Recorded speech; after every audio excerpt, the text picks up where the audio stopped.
Hello friends, આજે આપણે બનાવીશું રોલ કટ ચીકુ કુલ્ફી. તેમના માટે મેં અહીં લીધેલા છે 500 ગ્રામ જેટલા ચીકુ, 3 નંગ અંજીર, 10 જેટલી બદામ, 10 જેટલા કાજુ.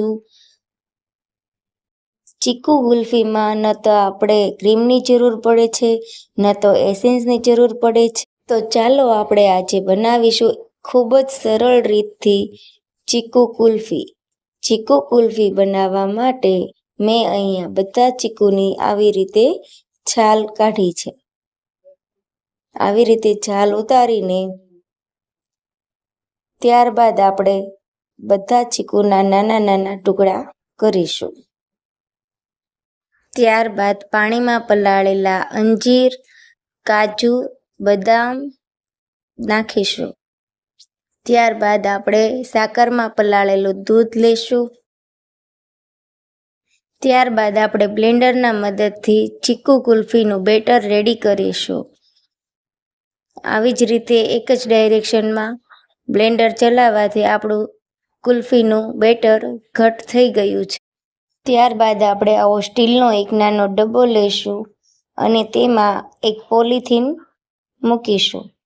ત્યારબાદ આપણે ચીકુ કુલ્ફીનું બેટર તેમાં નાખીને ડબ્બાને પેક કરીને ફ્રીઝરમાં મૂકી દઈશું 8 થી 10 કલાક માટે. ત્યારબાદ આપણે ચેક કરીશું કે આપણી કુલ્ફી જામી ગઈ છે કે નહીં. તો આપણી કુલ્ફી સારી રીતે જામી ગઈ છે.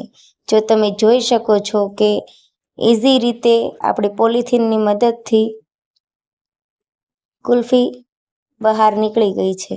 ત્યારબાદ આપણે એને આવા રાઉન્ડ પીસમાં કટ કરીશું અને કાજુ બદામથી ગાર્નિશ કરીશું.